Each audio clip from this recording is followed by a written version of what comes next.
Ben Goertzel is an independent researcher, a computer scientist, a pioneer in the field of AI. And I consider him to be a prime metaphysical theorist and a genius, and I have enormous respect for his body of work. Goertzel, this is some important background, calls his philosophy Yuri Cosmism, a derivative of the earlier Russian cosmism, a 19th century philosophical movement that inspired transhumanism. Goertzel's philosophy outlines a quite ingenious system that combines morphic resonance, the theory that the universe has memory and consciousness baked into its very structure, with nonlinear dynamics to provide a precise view of reality that describes the connection between mind and the universe, much like the CTMU does. So it makes sense that there would be a lot of resonance between these worldviews. And it seems on his first parse that he was able to understand the CTMU quite well, which in my experience is quite exceptional. Goertzel writes that he agrees with the CTMU's fundamental perspective, which is that reality is a self-processing, self-configuring language, and that time is the unified grammar of the reality system that connects the sublanguage or parameters of the universe. So he assents to the CTMU idea of metatime, with time as a programmatic faculty of the universe that generates timelines that emerge in the terminal domain, and that temporal procession, the way that time proceeds in the real universe, is a result of the relationship between different algorithms that the CTMU describes using telic recursion. So the laterness, if we can talk that way, of a certain event is because this process terminates at a different point in time, which is relative to the observer, thereby explaining away many of the problems with relativity, quantum non-locality, and so forth, with our frame of reference being equivalent to the measurement event and establishing a firm arrow of time, ironically, by allowing time and telic recursion to flow backwards as well. So Goertzel understands intelligent telic recursion and the algorithms enacted thereby as a series of languages, but disagrees with Langan's assertion that this process can be expressed as a maximization of generalized utility functions. However, he assents to the idea that mind and physical reality are seen as part of the same network of individual linguistic relationships. Individual minds are connected with the universal mind and with physical entities via linguistic relationships. The fundamental critique that I think Ben Goertzel has of the CTMU is whether a linguistic system of metacomputational consciousness, which is quite like how Goertzel's Eurocosmism describes reality as well, can have a utility function or a specific intention. And this is where he gets caught up. The key word is specific. And it seems that Goertzel's background in artificial intelligence leads to, in this article, surprising understandings as well as troubling confusions. Because Goertzel sees teleology as kind of saying, he thinks that Langan is saying that there's like a pre-built-in blueprint that reality has to follow. It has a specific end that everything is striving towards, and it's just this like theater where it's just going towards that. But actually, teleology is something closer to what he's talking about. Is that Goertzel kind of insists that SCSPL's utility function has a central role, but he sees that as a limited perspective, and I'm not entirely sure why, because he seems to be arguing, I think, against the idea that the universe has a single recursive algorithm. But that's not actually a feature of the CTMU. The CTMU would agree with him there. We say teleology as though it's, the universe has like X, Y, and Z on its bucket list. But that's actually just a shorthand for a more complicated process that doesn't appear in introductory CTMU publications. So basically, what he wants to do is he wants to have this open-ended intelligence, which is his own model of basically machine learning, and he wants to apply that to the universe. And that's actually very correct, is that when you apply this open-ended intelligence to the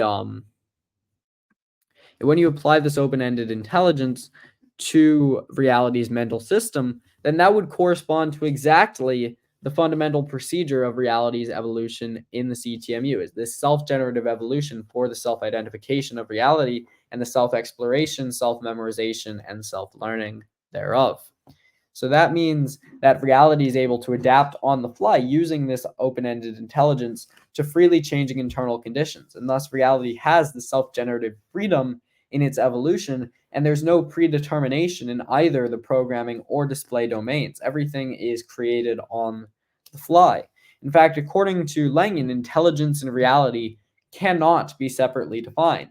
So therefore, the reality system described as the CTMU could very well be called open-ended intelligence, a phrase syntactically equivalent to the CTMU's description of a self-generative reality. And thus this phrase is not neglected in the CTMU, but is in fact embedded in two of its first and most fundamental principles: the metaphysical ontology principle, which says that reality is closed and self-determining and self-evolving, self-creating, and the mind equals reality principle, which says that reality is a mind.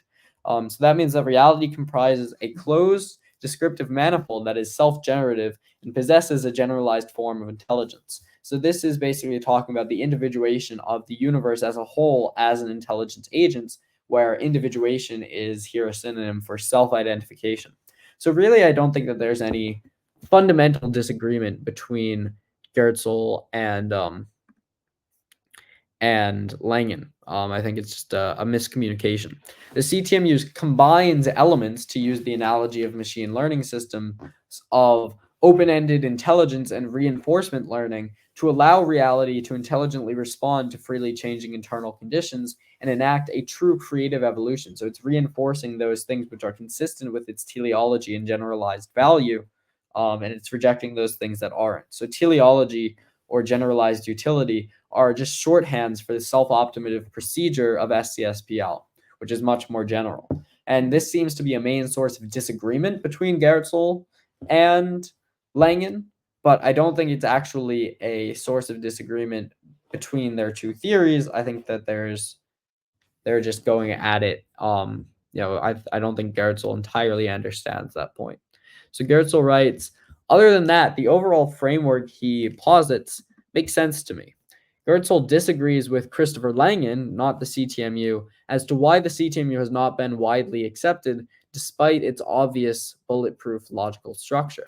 Whereas Langan believes the reason, and I do as well, that the CTMU has been largely ignored is because of scholastic collusion between academics to exclude the work of outsiders or any genuinely new or novel opinions, or simply the inability of many of these people to understand what he is putting forth.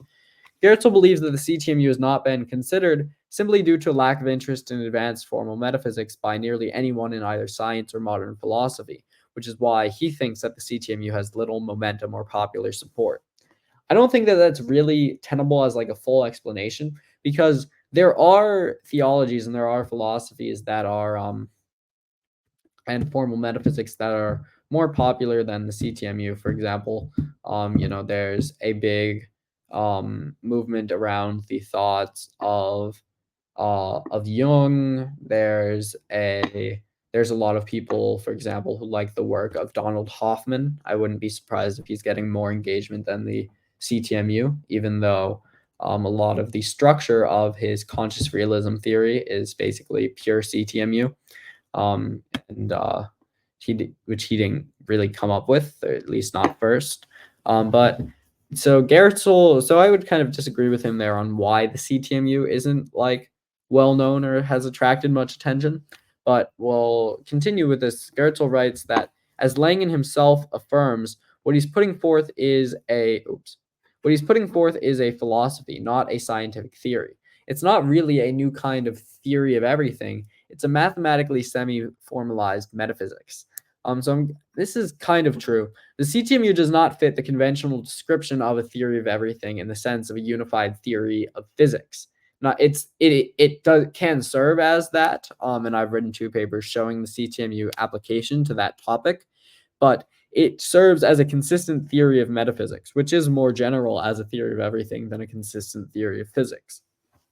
It is not, however, semi-formalized, It is so formalized by comparison that other formal systems seem not to be formalized. It is metaformalized. That is why the CTMU is called a metaformal system, because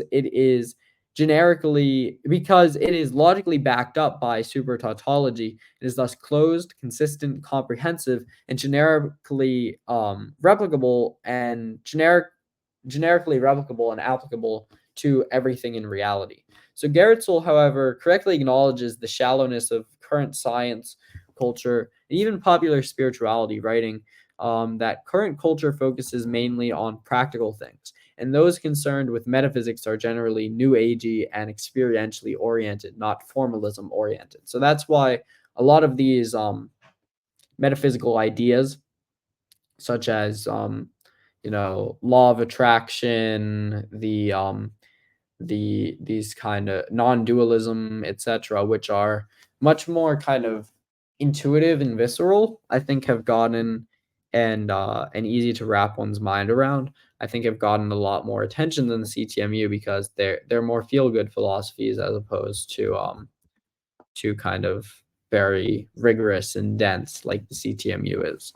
So I think he's probably right about that.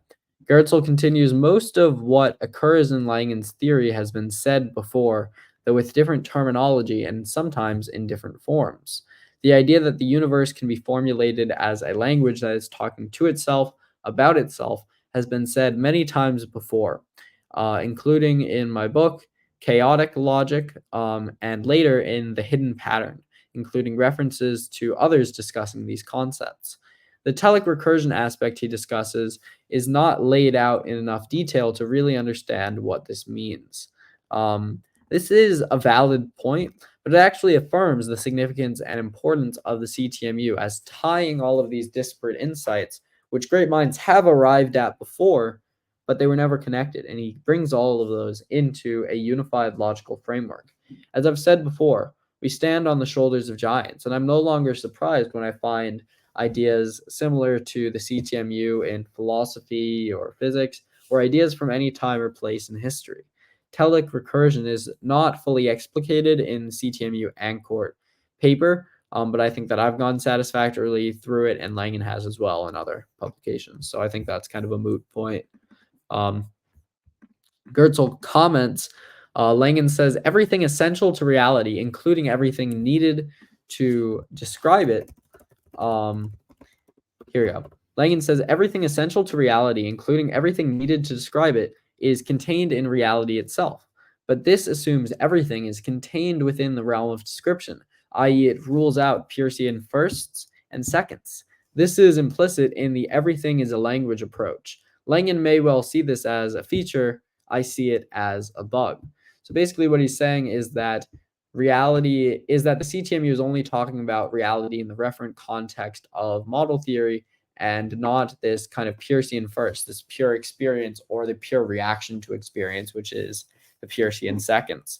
But I don't think that that's true, in my opinion. The CTMU does not restrict its characterization of reality to third order categories, which it is the most important part of the CTMU simply because it extends over the Peircean first and second, but also first and second order Peircean intentions, roughly corresponding to propositional and relational logic or experiential and logical self-identification, respectively.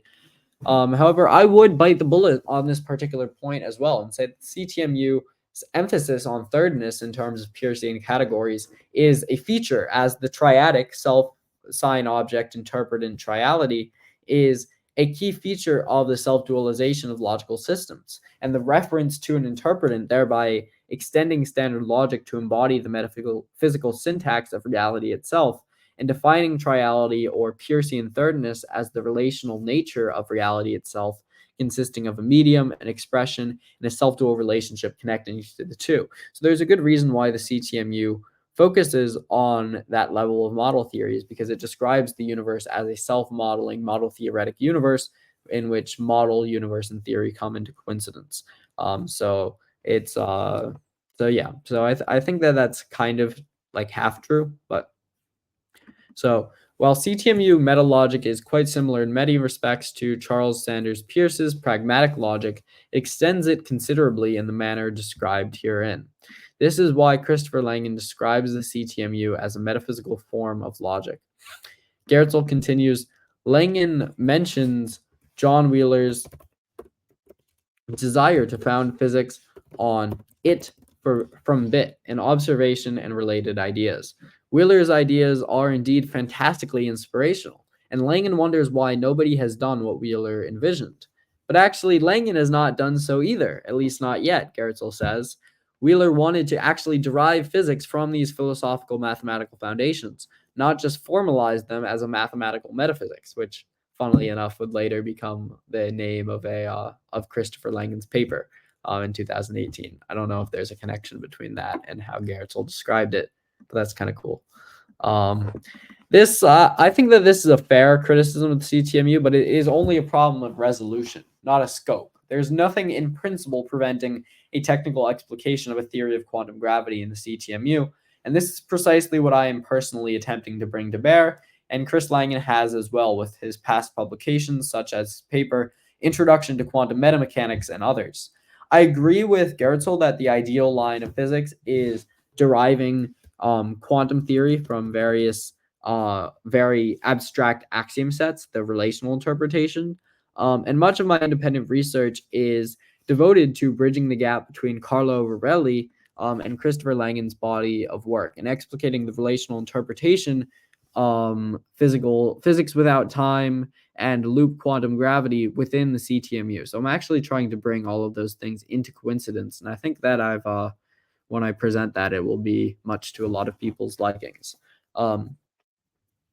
But I think that we can do something similar or related here, as well as Goertzel suggests, describing the physics of space-time with causal set theory. Is that I'm not sure about the CTMU model of set theory with topological and descriptive containment, generating an intrinsic background for space-time, works perfectly to situate quantum field theory. I don't know if this has been discussed, but Goertzel brings up an excellent point here, is that there is described with causal set theory is that you're generating an intrinsic background for space-time in an incoercive relationship wherein the structure and dynamics of space-time are locally realized at every instance in reality. So I'm working also on a CTMU version of the Schrödinger and Wheeler-DeWitt equations, which would fully solve all of the problems laid out by Goertzel in this article and derive quantum field theory and general relativity as a sub-theory in the linear ectomorphic semi-model of the CTMU. Much more to come, but I believe that Goertzel would be quite pleased with the solutions that I find. Goertzel writes, if there are any connections of this nature between his metaphysics and physics, that would be interesting. Various others are engaged with attempting to derive quantum theory, essentially from metaphysics. They haven't quite succeeded, but have almost succeeded in various interesting ways. I hope this is where he aims to take his theory next. This is very much, in my view, the next most promising avenue of explication for the CTMU metaformal system.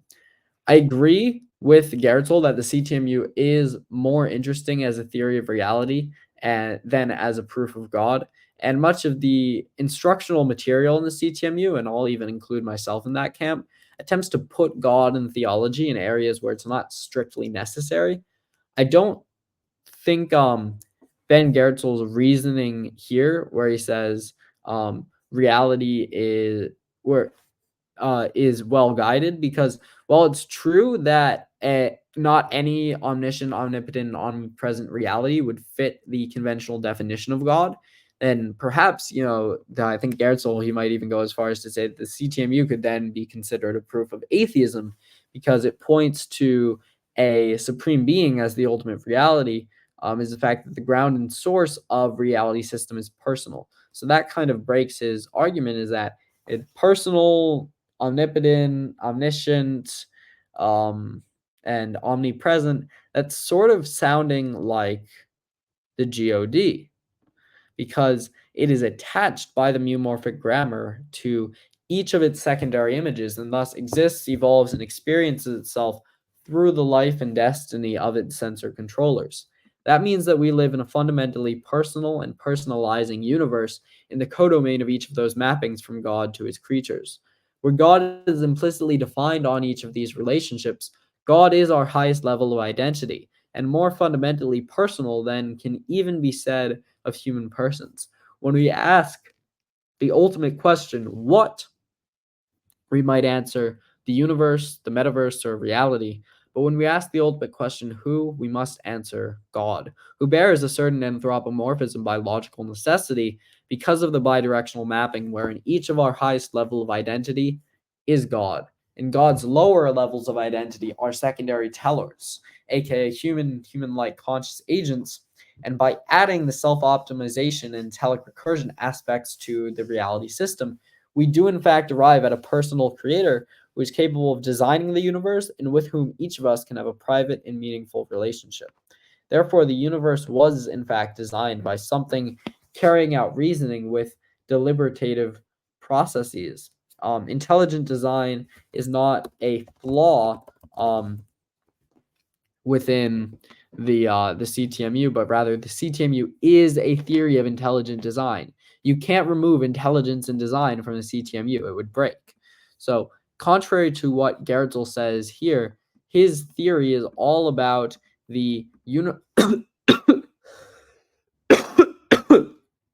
pardon, pardon. Contrary to what Goertzel says here, his theory is all about the universal mind carrying out a design process. So, which is a very evolutionary sort of cognitive process. I don't know why, when we speak about design, we must confine it to the way that we speak about intelligence and design about like a human and creativity, when it would be, of course, where everyone was saying this, even the most literal like young earth creationists would still say that it's impossible to circumscribe the ability and power of God's mind from within reality. um, I sadly do agree with Goertzel that focusing entirely on God can have deleterious consequences for reality theory that covers all essential aspects of human knowledge, which are sometimes negatively impacted by shifting the focus from interpretation in the CTMU metaformalist program rather than being made to fit with a preconceived notion of religious theology. I greatly appreciate Goertzel's ability to engage with Langan as a genuine theorist and to evaluate the CTMU on its own merits. This is probably the best review that I've seen of the CTMU written by an outsider. And it's clear from this in his life and research that Ben Goertzel is a genius who has a great understanding and intelligence. Arguably, Ben Goertzel's most important insight is the path forward for the CTMU in this section on academia, etc. Despite the obvious shortcomings and allure of being an independent researcher, Goertzel points out that one thing academia does have is a time-honed set of mechanisms for propagating ideas beyond the individual to the community. And Langan does seem to be missing this. His maverick ideas are deep and intriguing, but they don't seem to be getting followed up by a community of others, which is too bad because they're really interesting and can benefit from the sharpening and expansion that a community of minds focusing together can provide. This is what we're working on with Compatriot Academy and with our programs. We're building a community of like-minded individuals who are training to be, CTMU masters of the technical language and foundations, as well as producers in the CTMU who are training with weekly live instruction, offering courses to achieve full spectrum dominance in CTMU knowledge, leading to integration within our network that will ultimately be the community that is working most so on explicating and disseminating insights from the CTMU and supporting independent and collaborative researchers. So if you'd like to join that, we'll have our link to our Substack down below. We said working from the plan of Chris Langan on our own initiative, we, Greg Wilford and I, have partnered to bring an academy into being that teaches the CTMU and challenges the university system in the depths of metaphysical education. Our academy can be thought of as Academia 2.0, as outlined above, based on the CTMU metaformal system and Institute of All Science, which is to be a disciplined body of research working together on meaningful contributions to the CTMU. So click the link right now. All of this can be yours starting at $10 a month, almost 1,000th of the monthly cost of elite universities, which focus on social engineering and indoctrination almost as much or maybe more than high quality education. With this long term vision, Langan's insights and all of his publications will be getting followed up by a community of others, becoming sharpened and expanded by a focused community of mind. All links are in the description that are relevant to what I've just said.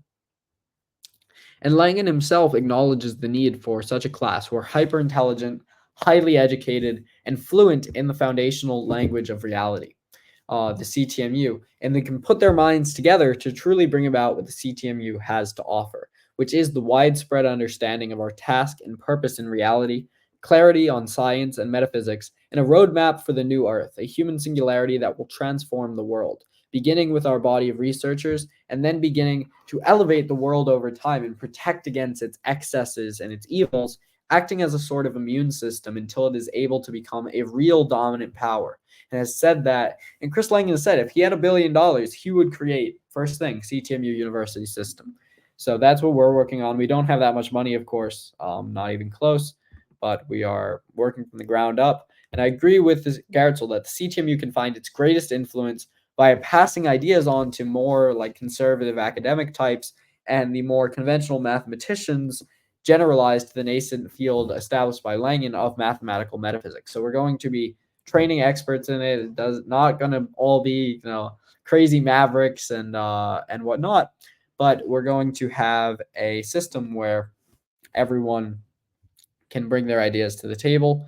And Langan is more honorable, Goertzel points out, than a lot of academic researchers, which means that he's not engaging in self-promotion or anything to bring attention to himself, and is very reluctant to agree to interviews, public appearances, etc. So to my knowledge, that it makes it very difficult to pique popular interest in metaphysics and formal theology, especially. But we're going to need to do some of that. Christopher Langan has a famous quote, or famous, not really famous, but he says, "Open your eyes and see the light, son. You're not in Kansas anymore. We need a movement, and every movement needs supporters, proselytizers, and promoters." I have I concur that politics with quibbles with academia, etc., are not as interesting or important as modeling the nature of reality. But sometimes truth must be spoken. I have a generally more positive view on the CTMU, of course, than Ben Goertzel, especially given what I know about the community direction and perhaps grasp its content at a slightly higher resolution, even than a genius like Goertzel could do on a first part. But overall, I think that Goertzel was very sensible, fair, and balanced, and I commend him on that. His open-mindedness and intelligence made this article a very pleasant read. Thank you to everyone who listened. Let the light shine forth in the darkness. May the peace of our Father in heaven be upon you. Like and subscribe. Peace.